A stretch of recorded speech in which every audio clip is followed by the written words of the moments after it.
मैं चंदन कुमार आप सभी लोगों का अपने चैनल युद्ध सफलता एक्सप्रेस में आप लोगों का स्वागत करता हूं। दोस्तों, हम लोग का जो जीके जीएस के बेसिस पे क्वेश्चंस होंगे, जिसमें रोज 20 क्वेश्चंस आप लोगों को दिए जाएंगे।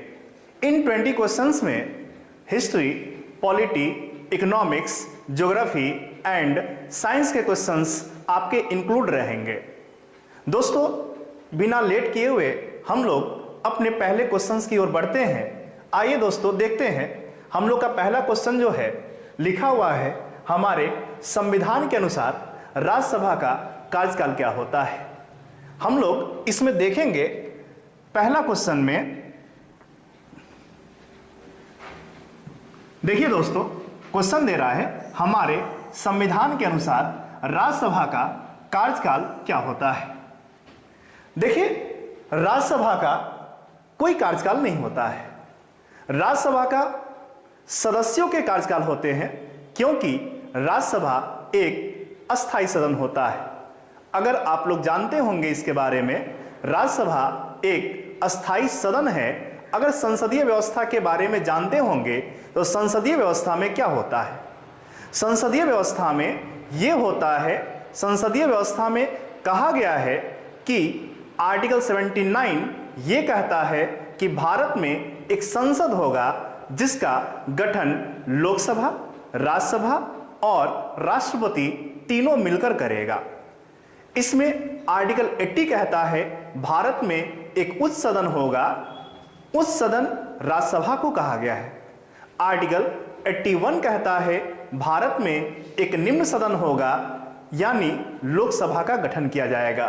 तो हम लोग क्वेश्चन देखते हैं, हमारे संविधान के अनुसार राज्यसभा के कार्यकाल कितने होते हैं। ऑप्शन से चलते हैं हम लोग। 2 वर्ष में एक बार समाप्त हो जाता है, तो याद रखिए 2 वर्ष किसी भी सदस्य का भी कार्यकाल नहीं होता है सदस्यों का कार्यकाल 6 साल होते हैं, और उसमें से हर 2 वर्ष पे जो सदस्य होते हैं वह सेवानिवृत्त होते हैं।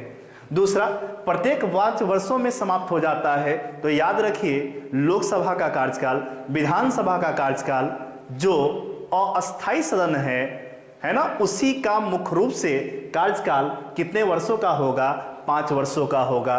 एंड तीसरा दे रहा है प्रत्येक 6 वर्षों में समाप्त हो जाता है। ये भी गलत है, इसके पहले हम बता चुके हैं। जो राज्यसभा के सदस्य का कार्यकाल होता है 6 वर्ष, न कि राज्यसभा का कार्यकाल 6 वर्ष होता है। एंड सेकेंड लास्ट ऑप्शन है समाप्त होने का विषय नहीं है, यानी इसका जो आंसर होगा वह कौन सा होगा, 4 नंबर होगा, क्योंकि अभी बताए हैं राज्यसभा एक अस्थायी सदन है, ये समाप्त होने का विषय नहीं है, यानी संविधान इसको अस्थायी सदन के रूप में क्या करता है, मानता है। आइए दोस्तों, चलते हैं हम लोग नेक्स्ट क्वेश्चन की ओर। सेकंड क्वेश्चन पे आते हैं। सेकंड क्वेश्चन क्या कहता है। क्वेश्चन दिया हुआ है, एक गैर सदस्यों के रूप में संसद के किसी एक सदन की कार्यवाही में भाग ले सकता है।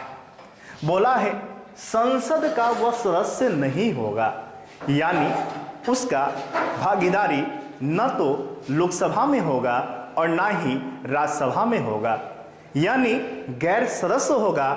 तो भागीदारी संसद के कार्यवाही में कौन भाग लेगा। आइए दोस्तों देखते हैं। पहला, उपराष्ट्रपति। आप लोगों को पता होगा उपराष्ट्रपति जो होता है वह उच्च सदन का सभापति होता है। वह किसी भी सदन के सदस्य नहीं होता है, लेकिन वह योग्यता रखता है कि उसे राज्यसभा सदस्य होने की योग्यता होनी चाहिए। दूसरा देखते हैं, मुख्य न्यायाधीश।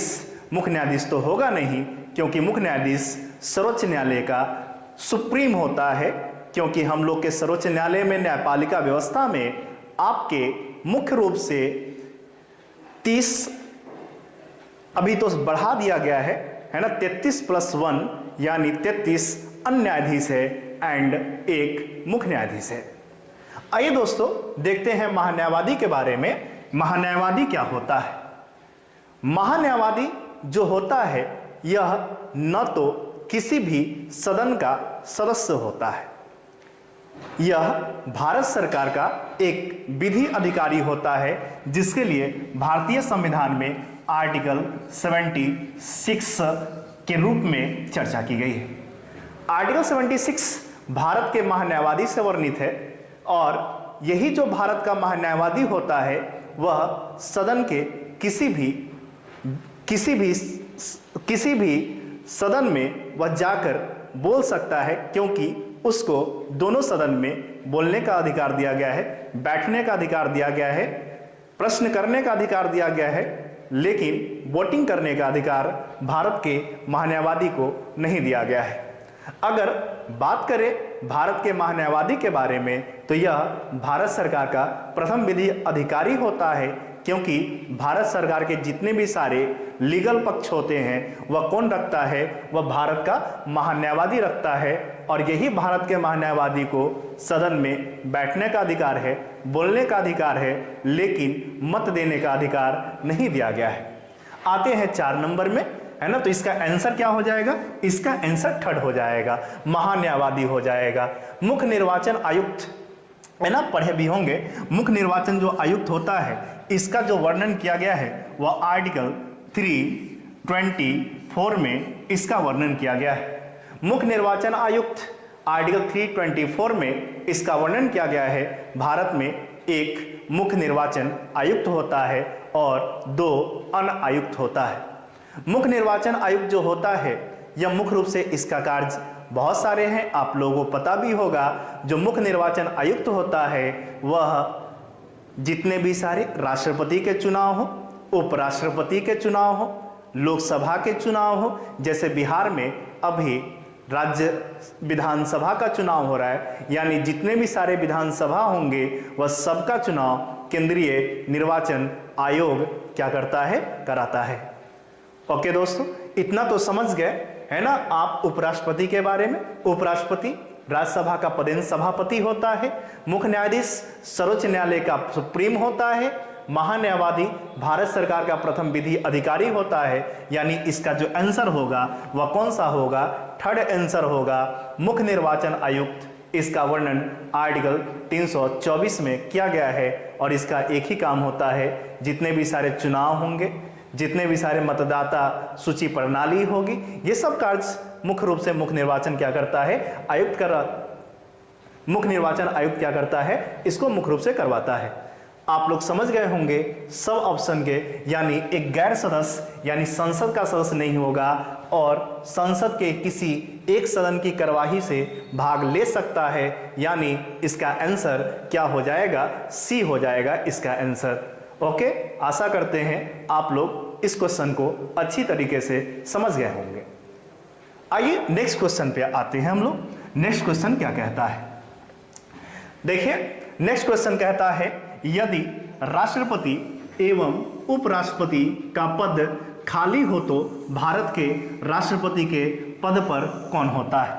पता होगा आप लोगों को, अगर राष्ट्रपति अपने पद से इस्तीफा दे देता है तो उपराष्ट्रपति उसके पद को क्या करता है? संभालता है।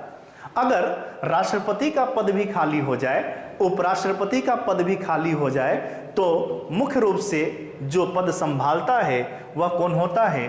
पता होगा, है ना। आंसर इसका 2 हो जाएगा, भारत का मुख्य न्यायाधीश।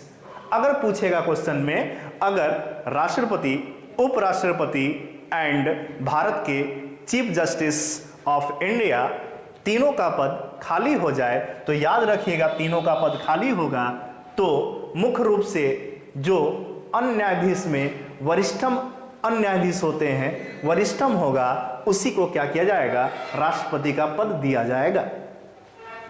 ठीक है ना। पहला ऑप्शन देखते हैं, प्रधानमंत्री।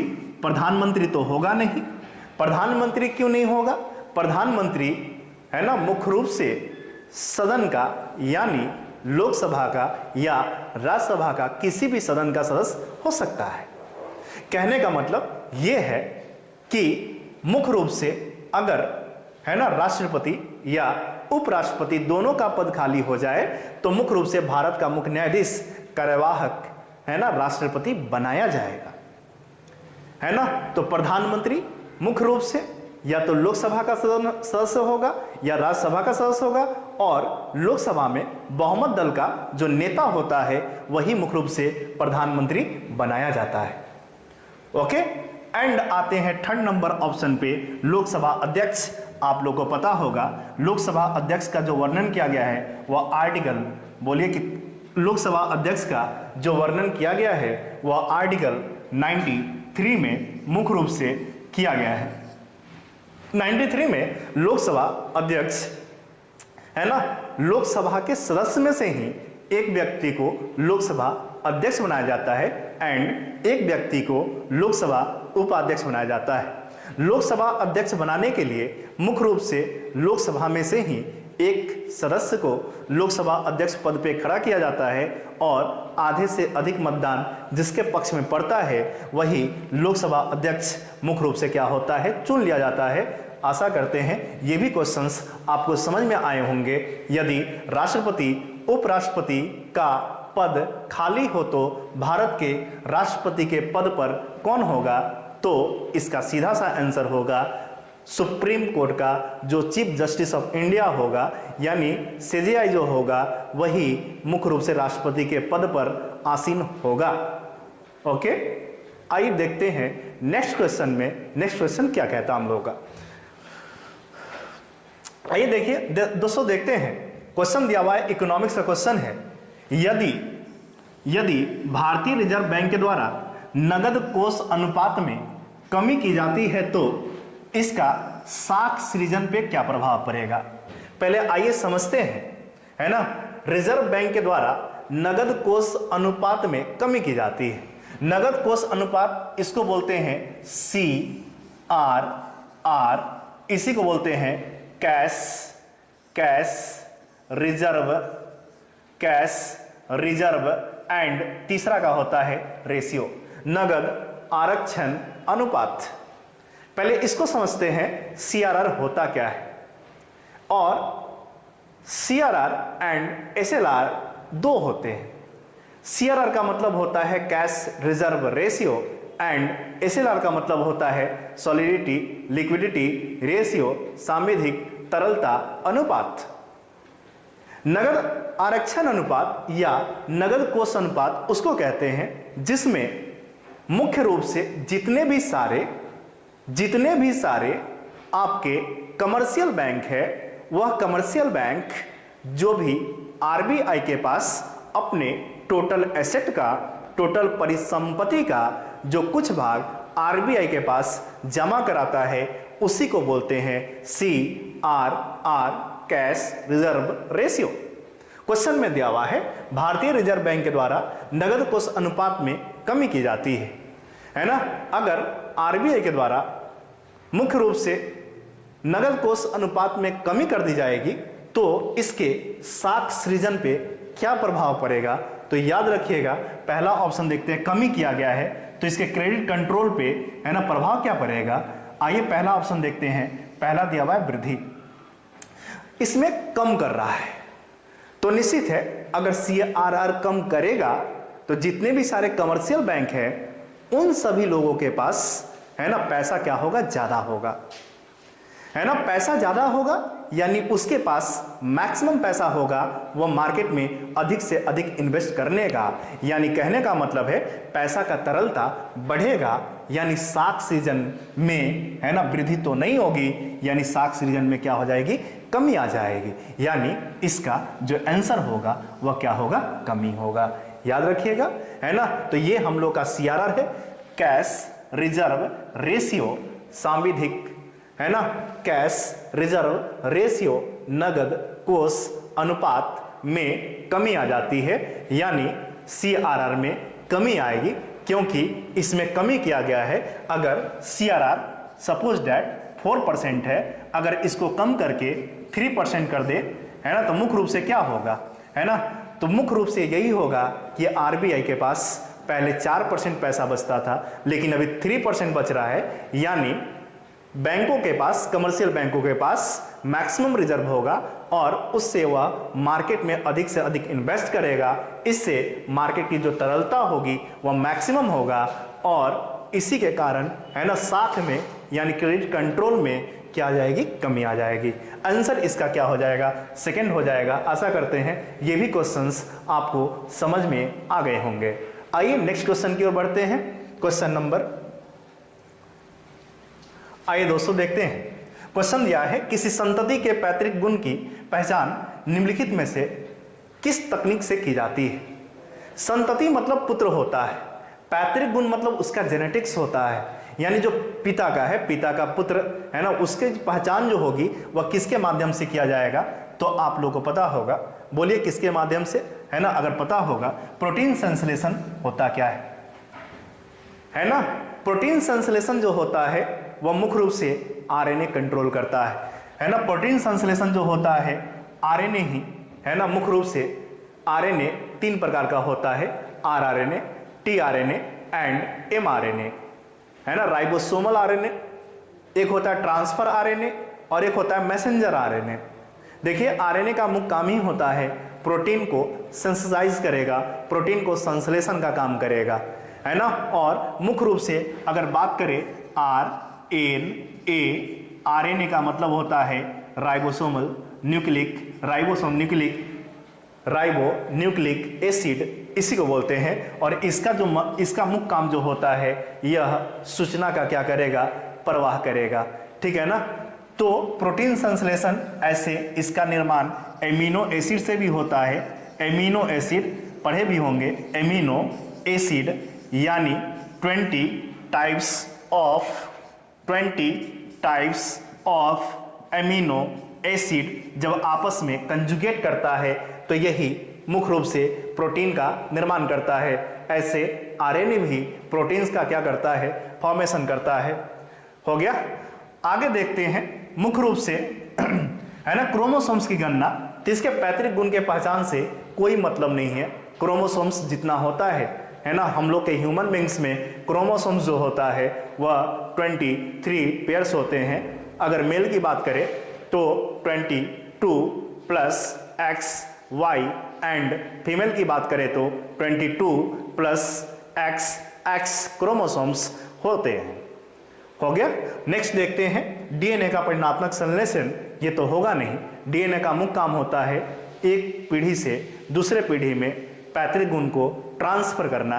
एंड चौथा जो आंसर होगा डीएनए का फिंगरप्रिंट, इसी के माध्यम से है ना मुख्य रूप से संतति के पैतृक गुण की पहचान आसानी से की जा सकती है।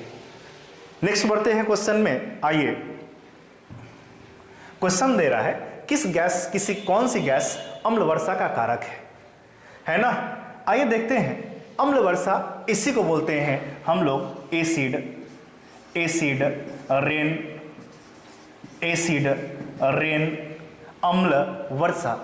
आखिर इसका फॉर्मेशन होता कैसे है ना। देखिए एसिड रेन में मुख्य रूप से भाग लेने वाले जो तत्व होते हैं, जो कंपाउंड होते हैं, एक होता है SO2 एंड एक होता है SO2 एंड एक होता है NO2। दो होते हैं।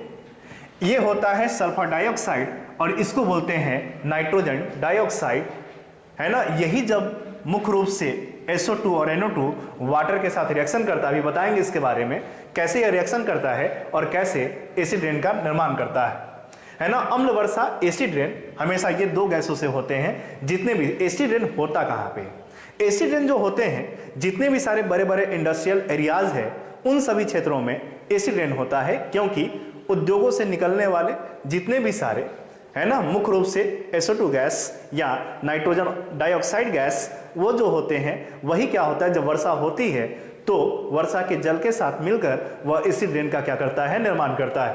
देखिए ना SO2 प्लस H2O ये बना देता है H2SO4 सल्फर डाइऑक्साइड। एंड जब HNO2 जब वाटर के साथ रिएक्शन करता है तो बना लेता है HNO3। इसको बोलते हैं सल्फ्यूरिक एसिड और इसको बोलते हैं नाइट्रिक ऑक्साइड। और यही जो है मुख्य रूप से एसिड रेन में मुख्य भूमिका निभाता है ना। तो याद रखिएगा, जो अगर अम्ल वर्षा का कारक पूछेगा तो आपका 4 नंबर ऑप्शन दिख रहा है सल्फर डाइऑक्साइड, यानी हम लोग के एसिड रेन में अम्ल वर्षा में एसिड रेन का जो कारक होता है वह कौन सा होता है, सल्फर डाइऑक्साइड होता है। अगर बात करें ऑप्शन का, तो पहला जो ऑप्शन दिया हुआ है वह दिया है CFC का, है ना, CFC का।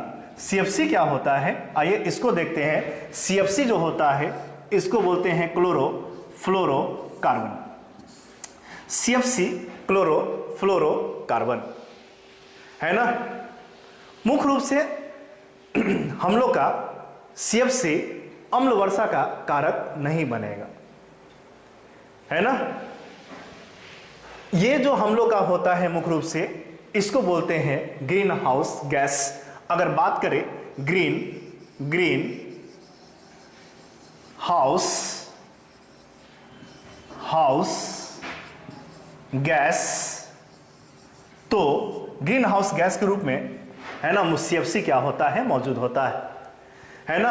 ग्रीन हाउस गैस की बात करें तो मुख्य रूप से ओजोन भी होता है, O3 इसका फॉर्मूला होता है ओजोन का, है ना। उसके बाद मीथेन भी होता है जो 2 नंबर ऑप्शन में दिया हुआ है CH4, है ना। उसके बाद CFC होता है।